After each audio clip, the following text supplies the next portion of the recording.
Kan waktu istimewa tahun 2000, bukan istimewa, waktu reuni 2019 sebelum acara itu saya mengundang lintas agama di Hotel Sofyan. Ada dari Hindu, Katolik, Nasrani, Buddha, diundang semua. Juga, guys. Akhirnya mereka hadir semua. Oh, tahun 2019. Oh, terakhir ya? Sebelum 2019 betul, dengan 2019. Iya, terakhir kan? Iya, dan terakhir mereka kita hormati naik ke atas panggung dan mereka disambut, dituntun dari bawah sampai ke atas panggung. Mereka nangis, meneteskan air mata. Tidak menyangka, ternyata dia pikir bayangan dia bakal akan mengalami perlakuan yang tidak baik. Ternyata tidak, justru mereka ada satu, saya lupa ya, kalau nggak salah namanya siapa, dia bilang, "Ustaz, bagaimana kalau saya nanti kelihatan kalung salib saya?" Kalau saya bilang, "Cari kalung yang lebih besar, keluarkan dari baju. Biar Anda nanti tahu perlakuan." Justru malah di situ malah dihormatin karena dianggap tamu kan. Kan kita dalam agama Islam itu akromud dhaif itu menghormati tamu itu adalah segala-galanya gitu loh. Jadi mereka tidak mengerti filosofi orang Islam. Iya. Orang Islam itu jangan diperangi. Betul. Kalau diperangi ya pasti melawan. Betul. Tapi kalau dihormati akan lebih hormat lagi. Betul. Gitu. Ya sama lah kejadiannya sekarang. Kita ini kan tidak pernah dibuka ruang untuk diskusi kan. Saya 2017 ketemu dengan Pak Jokowi di istana. Waktu itu dengan Bahtiar Nasir, dengan Zaitun Rasmin dan bukan di jalan ketemunya di sana. Enggak, khusus kita diundang. Yang saat itu inisiatifnya Pak Wiranto. Oke. Menko Polhukam. Menko Polhukam. Tapi tidak ada tindak lanjut. 2019 saya bertemu lagi di Istana Bogor. Itu bahkan dahsyat 2,5 jam dari mulai sholat sunnah berjamaah, sholat sunnah, setelah itu sholat lohor berjamaah, setelah itu di ruang kerja Pak Jokowi menyatakan bahwa saya tadinya disiapkan ruang meeting tapi saya nggak mau. Itu tahun berapa itu? 2018.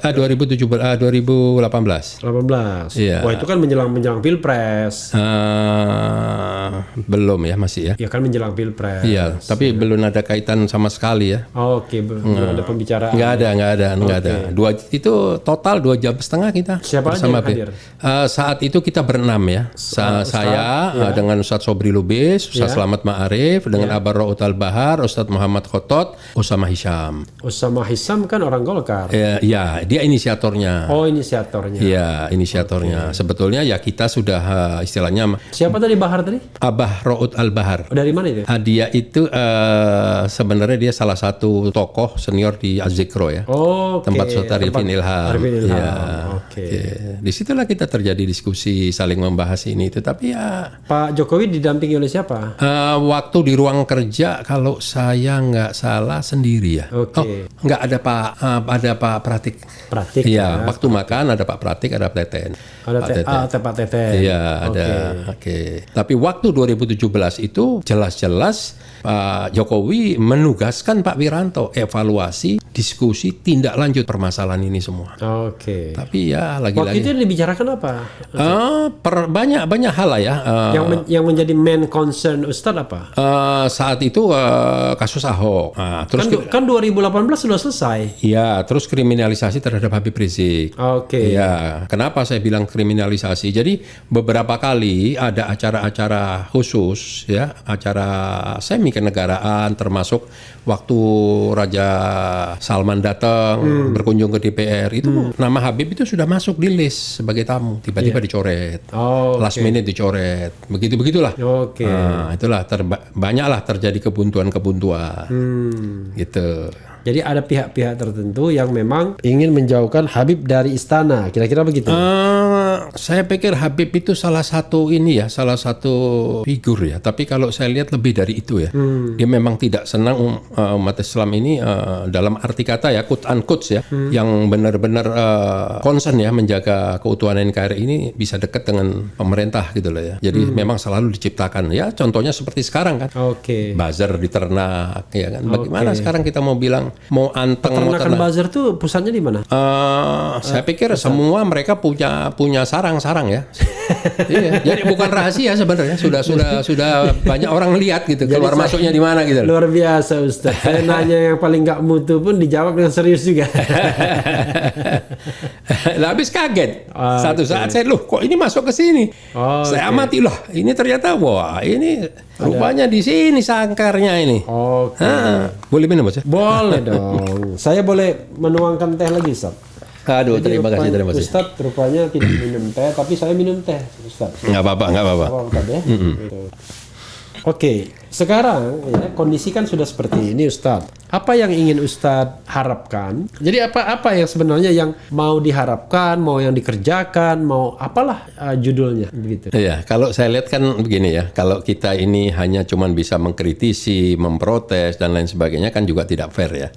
Nah, kita juga pingin dalam arti kata apa yang kita suarakan, ya kan, yang jelas-jelas itu adalah perubahan. Oke. Ya, contoh misal, dengan mudahnya orang melaporkan kalangan sekitar kita. Misalnya, Jam 12 dilaporin, jam 1 sudah dipanggil atau kadang-kadang dicokok. misal Ya. harus konkret. Iya konkret banyak. Misal siapa? Iya banyak. Contoh kayak orang anak-anak FPI. Munarman. Nah, kalau Munarman lain lagi itu kan, itu memang udah Diincar lama. diincar lama, iya kan. Nah, tapi kalau laporan-laporan yang disampaikan oleh kita maupun orang lain tentang orang-orang yang tadi saya bilang di ternak, hampir tidak pernah ada yang diproses. Jadi mereka merasa kebal hukum. Karena mereka merasa kebal hukum, terus-terusan begini. Nah, Contohnya siapa? ya banyak, ada Abu Janda, ada Denny Sergar dan lain sebagainya. Itu kan jelas-jelas ada Armando. Oke. Iya kan? Kenapa saya mesti sebut nama? Ya ini bukan rahasia, sudah. Itu, makanya saya kan daripada kita tutup-tutupin nama kan orang udah tahu semua kan. Betul, iya kan? Nah, mereka menyerang segala orang. Kita pun, saya pun kenal juga tidak, tapi dia sebut-sebut fam saya. Contoh misal Martak loh, Martak itu kan banyak. Kalau saya hantam sergar yang lain kan pasti tersinggung. Iya. Nah, kalau nggak ngerti, nggak paham, yang sopan. Iya. Nah, kalau mau mengkritisi, mau protes, mau apa, ya yang konstruktif lah, gitu. Karena ini kan yang kita sampaikan ini kan bab membangun negara.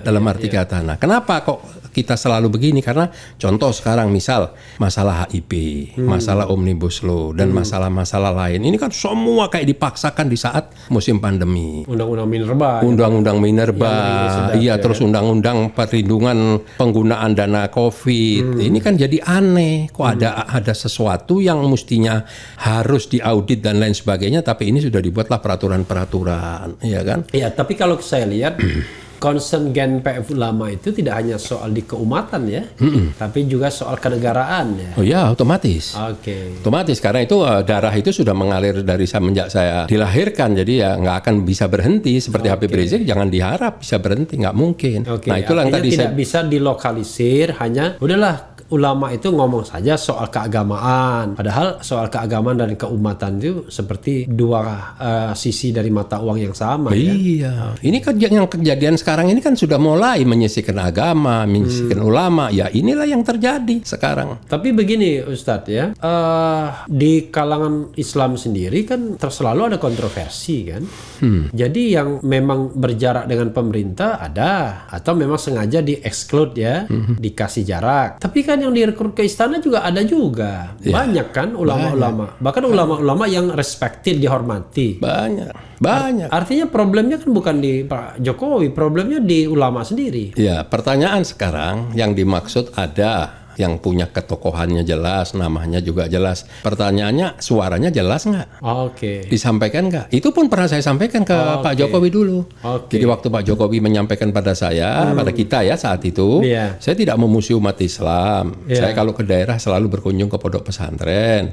Saya di sini sering mengundang ormas-ormas Islam. Ya saya sampaikan, Pak Jokowi nggak salah, betul. Tapi yang terjadi kebuntuan komunikasi itu dengan kita-kita, tapi yang Bapak undang ini ormas-ormas yang tidak ada kaitannya, dalam arti kata tidak punya permasalahan apa-apa, dan sayangnya mereka tidak menyampaikan ini aspirasi. Tidak kami rasakan lah, kalau saya bilang tidak sama sekali nggak mungkin lah ya. Mereka asik-asik aja kira-kira gitu.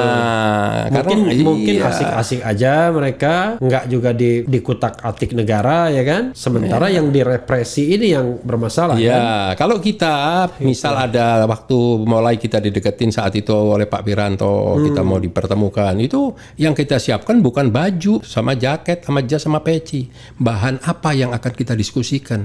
Nah mungkin di kelompok yang berbeda ini, wah ini besok ketemu presiden nih, kita mesti rapi, mesti begini.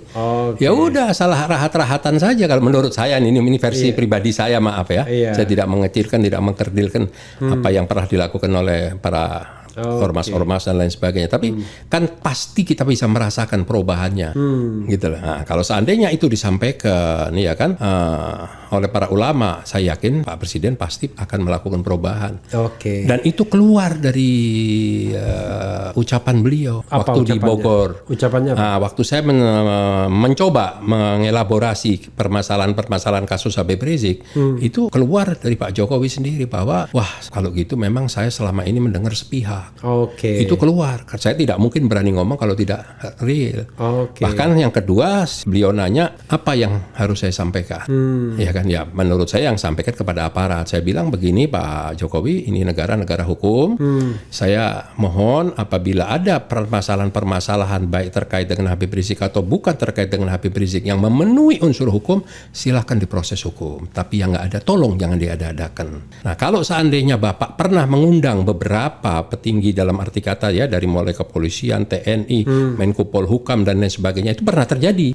Diundanglah mereka untuk membahas permasalahan Habib Rizik. Iya. Tolong Pak sekali-sekali berikanlah dari kita kesempatan Untuk menyampaikan informasi versi kita. Oke. Silahkan. Tapi di depan mereka.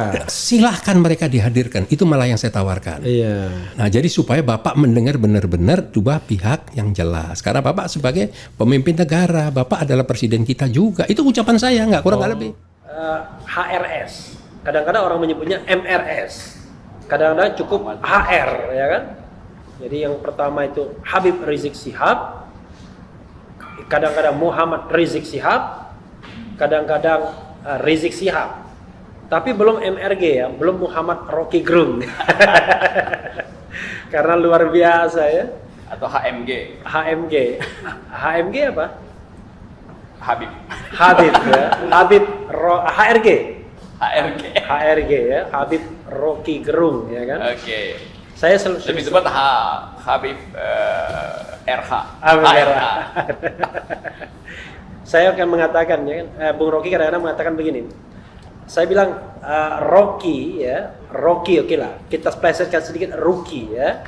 Rookie itu kalau NBA, draft NBA itu pemain yang apa? Shooter. Apa istilahnya bukan? Pemain yang melejit, bukan? Yang ini, pemain baru. Pemain baru yang di draft melejit biasanya. Itu rookie, pemain baru. Iya. Pemain bintang baru, tapi bintang baru yang masih awal, rookie. Gerung itu menggerung. Kalau anak bayi kan gerung, menggerung.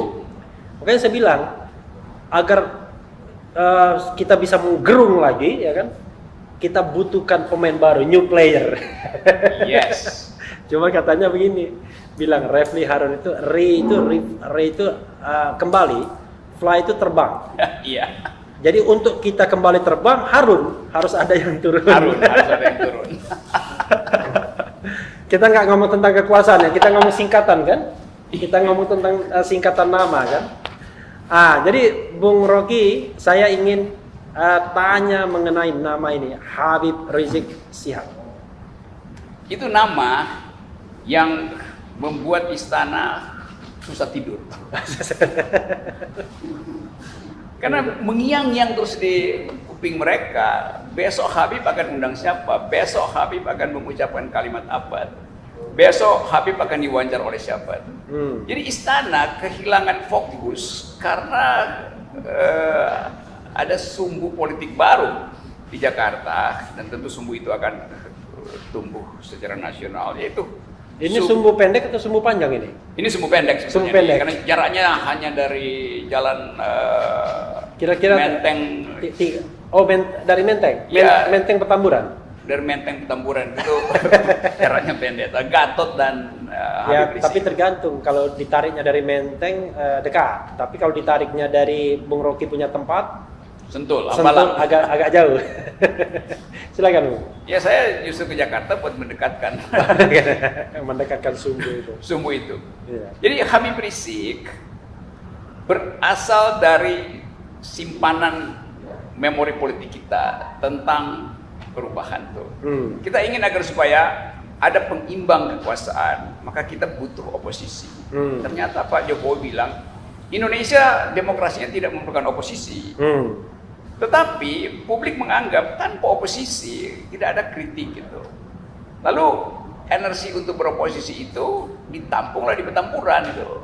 Jadi salah istana sendiri. Kalau ada oposisi orang nggak akan berkumpul mengakumulasi kemarahan dan kejengkelan politik di Petamburan kan. Jadi ini desain yang memang terbentuk secara historis karena istana menolak oposisi itu. Jadi biasa aja. Habib Rizik tiba pada momentum yang tepat dan orang melihat dia bukan sekedar momentum tapi bisa jadi monumen. Nah, istana takut kalau ada monumen baru tuh yang lebih tinggi daripada monumen ya, nasional. Itu soalnya. Ini monumen Petamburan tidak mungkin dibangun lebih tinggi kan, tempatnya nggak ada soalnya. Dan apalagi Habib Rizik datang dengan monumen akhlak gitu, dan itu kan sesuatu yang nggak mungkin diturunkan oleh Satgas, apalagi oleh TNI, karena akhlak itu adalah baliho yang diikat di langit. Gimana mesti manjat langit apa nurunin baliho akhlak itu? Yang diikat di langit dan ditanamkan di bumi ya, seperti yang ditanam di bumi itu moral. Ya? Nah itu yang nanam itu namanya Gatot Nurmantio. Kalau yang digantung di langit Habib Rizik. Nah, oke, nanti kita akan bicara soal ini ya dengan subjektivitas seorang Rocky Gerung ya. Tapi kalau kita lihat ya, termasuk saya dulu menganggap FPI itu dan Habib Rizik itu tidak lebih dari sekedar, tadi juga kita pernah tanya Muhammad Qodari juga di sini ya, dengan sinikal mengatakan kalau nggak salah ya, ini kan kelompok kalau eksis ketika Ramadan, ya kan kira-kira begitu, yang kerjanya razia-razia, dan kesan itu kan tertanam kuat sebenarnya dahulu kala ya, kira-kira 10 tahun yang lalu kan begitu.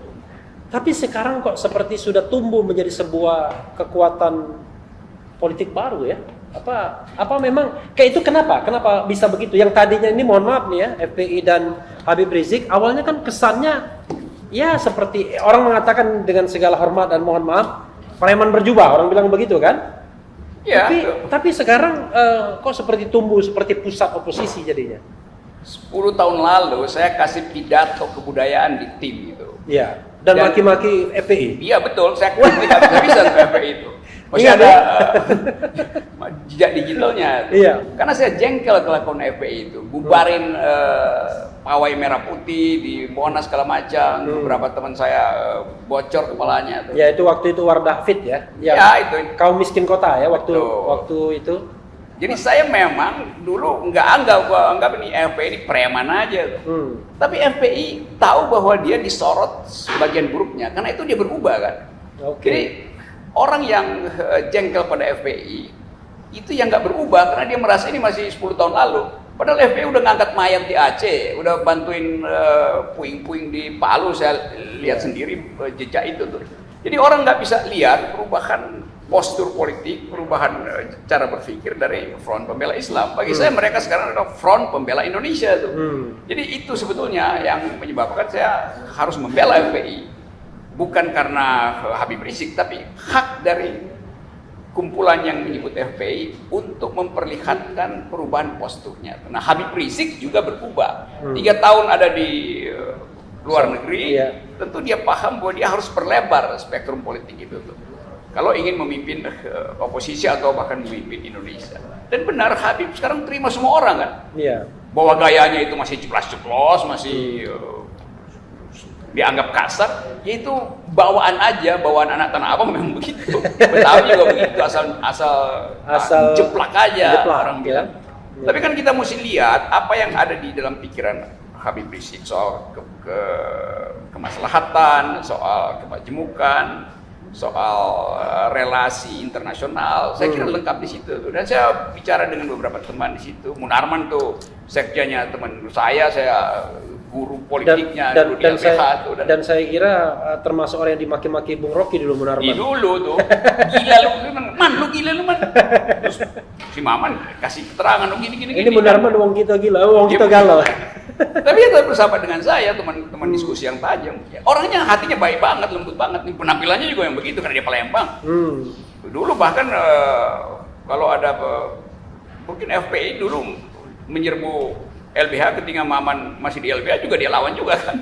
Tapi kemudian Maman si Munarman ini punya pengetahuan tentang human rights, sarjana hukum yang pintar, punya akses internasional di dalam isu. Jadi saya percaya bahwa Maman bisa menghasilkan diskursus baru di FPI. Dan kelihatan perubahannya Kelihatan ya. perubahan tuh. Saya beberapa tokoh saya diskusi, wah hebat betul, tajam betul. Itu seperti Bung. Iya. Saya share sedikit itu perjanjian Hudaybiyah. Jadi Ya, kalau apa di zaman Nabi itu Iya. ada yang namanya perjanjian Hudaybiyah itu begini. Kalau ada kelompok kafir Quraisy itu menyeberang ke Madinah akan dibalikin. Tapi kalau ada orang Madinah yang ke Mekah ya sudah silahkan saja, nggak perlu balik. Orang Nabi Muhammad ya dimaki-maki waktu itu, bukan dimaki-maki ya, disesalkan. Kok perjanjiannya berat sebelah? Giliran orang kita pergi kita biarkan, orang lain datang ke tempat kita balikin ke dia. Perjanjiannya begitu. Iya kan?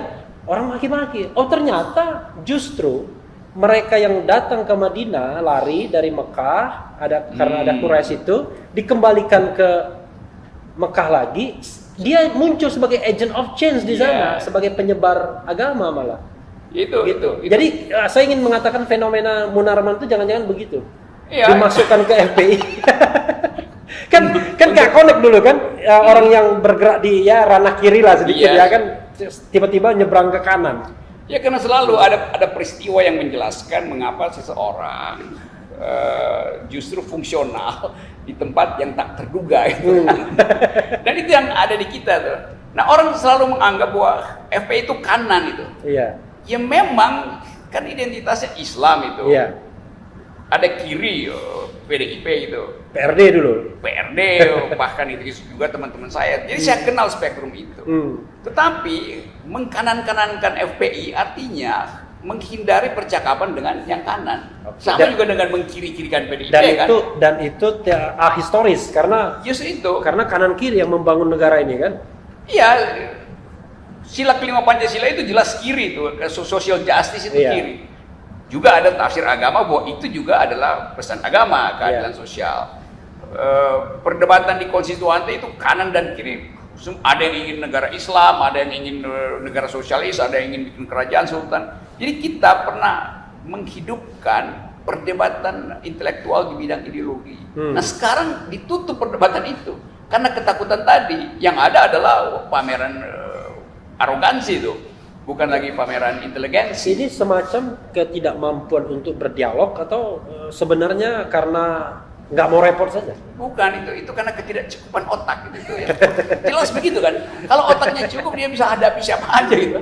Saya nggak ngerti volume otak yang cukup itu berapa volumenya. Ya kadang-kadang orang merasa volume otak itu sama dengan volume sorban, padahal beda itu kan. Beda. Ada yang kegedean sorban, otaknya kecil gitu kan, ditutupi oleh sorban. Kan begitu yang terjadi. Saya nggak bilang-bilang soal sorban ya, walaupun diketemukan bareng yang pulang benur, pulang benur ya, diketemukan. Tapi begini, Bung Rocky ya. Oke. Begini Bung, HRS ini tiba-tiba CPCS itu langsung mengadakan survei. Entah benar entah enggak surveinya, dari tanggal 10 sampai 20 November, which is 10 hari setelah Habib Rizik pulang. Dulu pelaku survei itu tidak pernah menghitung beliau sebagai calon presiden. Tiba-tiba sekarang udah nomor 4. Memang nomor satunya masih Prabowo, masih Ganjar Pranowo, ada Ridwan Kamil di situ, Anies tergusur nomor 5 jadinya. Apa iya seorang Habib Rizik punya potensi untuk menjadi calon presiden Republik Indonesia dengan segala kekananannya itu? Ya survei begini juga mesti kita lihat hati-hati gitu ya. Iya.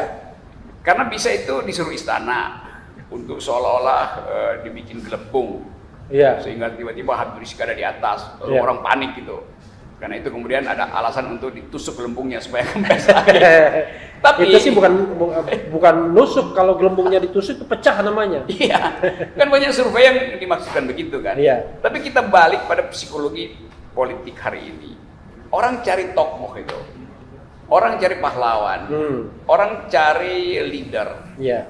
dan semua itu secara historis. Orang cari leader ya, bukan dealer kan? Iya, karena kebanyakan dealer. Orang butuh leader. Iya. Jadi memang faktual ya Habib Rizik ada di situ, ada di dalam sorotan kamera setiap hari. Dan itu bisa semester ke depan pasti masih tampil di situ. Jadi selama istana nggak mengeluarkan cahaya, maka cahaya tetap keluar dari pertempuran kan. Oke. Bisa nggak saya katakan dengan cahaya itu dulu keluar dari di Penogoro ya, jalan di Penogoro pada tanggal Juli, dan akhirnya betul-betul dipadamkan pada tanggal 27 Juli 1996.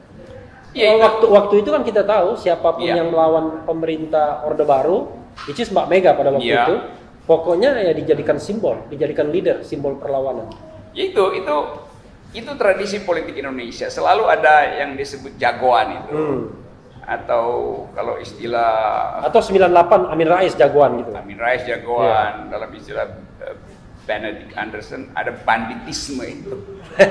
Semacam jagoan yang datang dari jalanan gitu kan. Nah, kita lihat Dan sebelum kalau tidak muncul Habib Rizik, sangat mungkin Rocky Gerung jagoan yang dari jalanan itu sebenarnya. Tapi Iya. kalau sudah ada Habib Rizik, maka Muhammad Habib Rizik dan Muhammad Rocky Gerung akan bersatu. kalau saya pasti dicerca gitu, bukan dicecar gitu. Tapi itulah fasilitas yang disediakan oleh sejarah. Dalam keadaan kemacetan, sejarah selalu menghadirkan alternatif yang tak terduga itu. Nah, istana sekarang dia cemas karena ada faktor Habib Rizik. Tapi bukan istana yang cemas, partai-partai juga harus hitung balik kan komposisi pencalonan itu. Poros Kertanegara Teguh Umar juga harus dihitung balik itu. Karena orang menganggap, atau Golkar mungkin menganggap bahwa lebih pantas dia berdampingan dengan Puan ketimbang Prabowo nih. Karena itu Golkar ambil poin dari peristiwa Benur ini segala macam. Jadi memang kimia politik kita lagi amburadul, semacam penyumbatan, aglutinasi, tapi mesti diurai lagi itu. Nah, penguraian itu yang ditakuti oleh istana. Jadi istana takut kalau gumpalan ini jadi liquid, lalu masuk ke mak-mak, masuk ke intelektual, masuk ke buruh. Jadi istana mungkin berpikir satu waktu bisa Omnibus Law itu demonya dipimpin oleh Habib Rizik. Nah, itu artinya revolusi itu. Revolusi dalam pengertian ada kekuatan sosiologis yang tiba-tiba tak terkendali itu. Itu cara berpikir istana. Karena itu dari sekarang dia mau survei itu seberapa jauh Habib Rizik tumbuh sebagai pemimpin oposisi. Oke. Tapi kalau menurut insting politik seorang Rocky Gerung ya, ini fenomena Habib Rizik ini bakal lama atau cuma sesaat saja? Artinya begini, ini jadi bubble gum. Yes. Jadi dia seperti leader, it seems to be a leader, tapi cuma bubble gum saja sebenarnya. Plak, kempes sendiri tanpa diintervensi apa-apa. Jadi fenomena sesaat atau fenomena yang barangkali ya durasinya bisa sampai 2024 nih barang. Kalau ekonomi nggak bisa diperbaiki, Iya. kalau Menteri Keuangan nggak tahu lagi cara untuk nalangin utang 1.000 triliun yang masuk baru 30 triliun, kalau Presiden Jokowi masih ngotot untuk memenangkan Bobi di Medan dan Gibran di Solo, maka situasi kimia politik itu akan menggumpal, dan gumpalan ini yang akan justru menyumbat kekuasaan sendiri. Jadi Habib Rizik cuma nunggu momentum aja tuh. Tergantung Jokowi mau membuka pembicaraan, mau mengubah politik oligarkinya atau enggak tuh. Nah, saya berharap Pak Jokowi tetap memelihara politik oligarki, buzzer-buzzer tetap arogan. Iya, biar dipercepat. Pecahnya pembuluh darah kan itu konsekuensinya. Ini yang dipercepat tuh pecahnya pembuluh darah ya, bukan yang lain. Jadi kalau saya presiden dan saya angkat Bung Rocky Gerung sebagai penasihat politik saya, what should to be do? Saya nggak mau jadi presiden, saya mau jadi buzzer. Buzzer. Kalau presidennya Refli Harun yang akan jadi buzzer.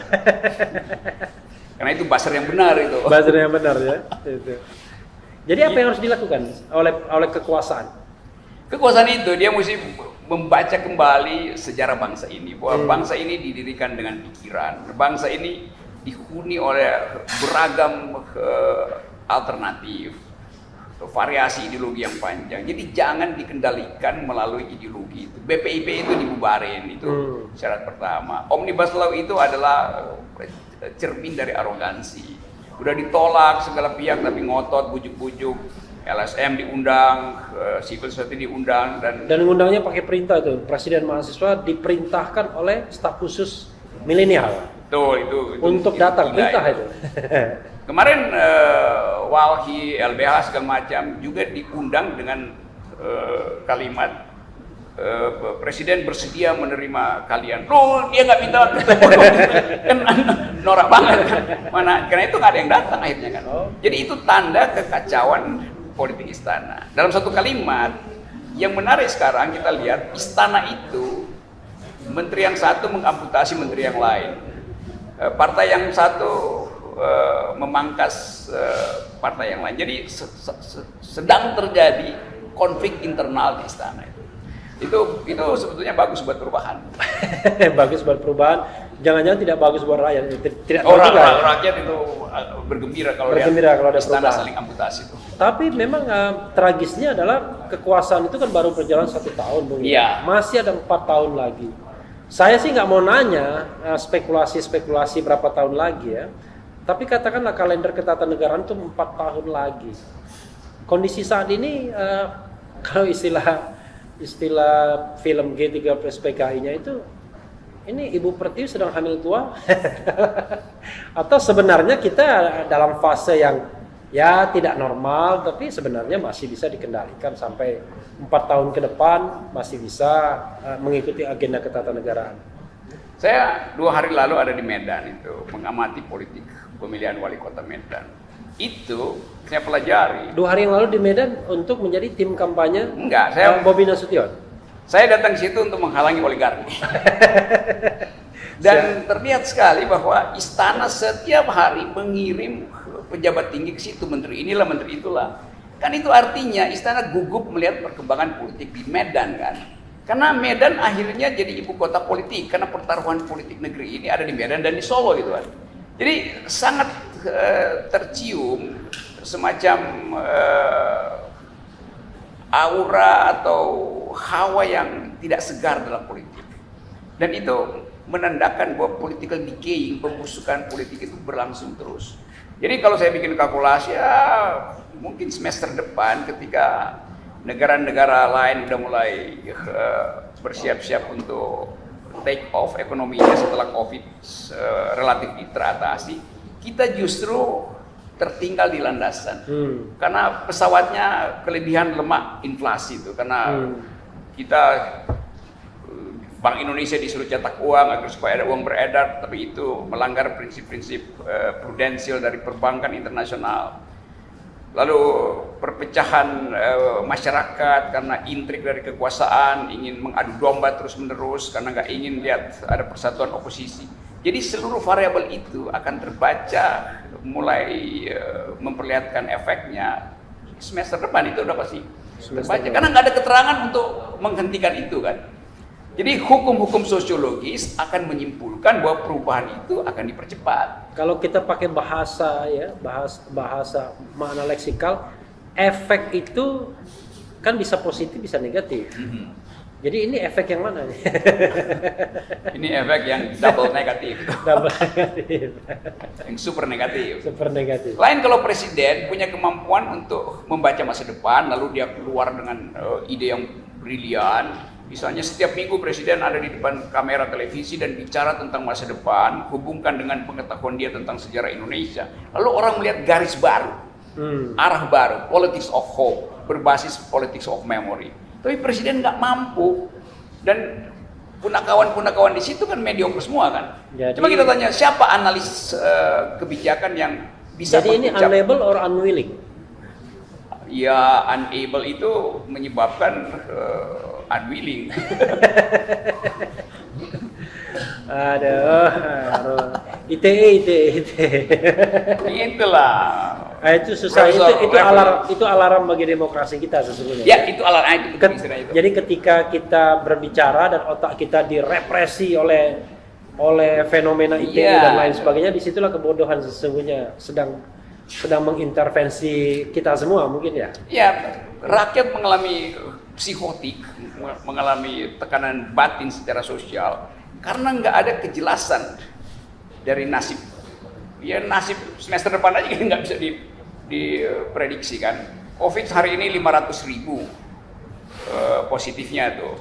Tapi Habib Rizik akan dipanggil polisi itu. Padahal seluruh pilkada itu adalah sarang COVID. Petamburan udah dinyatakan sebagai bukan klaster. Tiba-tiba Habib Rizik mesti dipanggil polisi kan? Apa Habib Rizik klaster individual kan itu? Orang juga menganggap ini apa itu? Diuji-uji, dipancing-pancing, dicari-cari cara supaya kena delik Habib Rizik.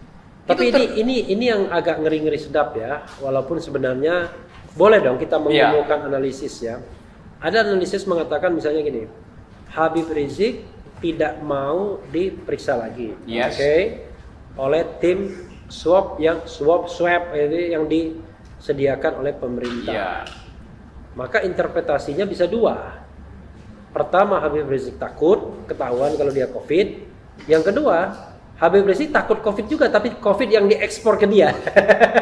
Ya karena itu, jadi pikiran Habib Rizik kemudian dibaca oleh kekuasaan bahwa Habib Rizik tahu dong taktik kekuasaan kan. Tapi di atas segala-galanya itu, ya orang berhak untuk mengatakan enggak, saya nggak mau diperiksa. Kenapa emang? Jadi hak asasi itu harus dihormati itu. Nggak ada hak negara untuk paksa harus diperiksa karena diduga COVID itu. Tiba-tiba saya teringat rekan kita itu Bima Arya, wali kota Bogor, yang maksa-maksa rumah sakit Umi ya, rumah sakit Umi Ya, yang untuk tempat membuka rekodnya Habib Rizik. Bagaimana itu dokumen medis itu hanyalah hak keluarga. Kalau Habib Rizik COVID, ya keluarga yang mesti beritahu kan. Kalau dia bukan COVID, ya jangan dipaksa-paksa untuk di-COVID-kan kan. So kan itu seolah-olah dicurigai Habib Rizik itu udah COVID gitu. Iya. Kan itu kecurigaan politis kan. Iya. Karena kalau Habib Rizik COVID itu jadi headline. Iya. Kalau beberapa menteri positif COVID tapi disembunyikan, orang nggak persoalin. Padahal kasusnya sama kan. Jadi sekali lagi privacy itu tidak boleh diintervensi oleh negara. Tuh. Saya nggak anggap bahwa soal pemanggilan Habib Rizik itu semata-mata karena rumah sakit tidak mau buka medical recordnya. Tapi itu adalah variabel politik yang berupaya untuk mengacak-acak sebut aja bawah sadar publik karena menginginkan secara tidak sadar istana menginginkan supaya Habib Rizik terbukti COVID. Kan itu bawah sadarnya begitu kan, keinginannya begitu.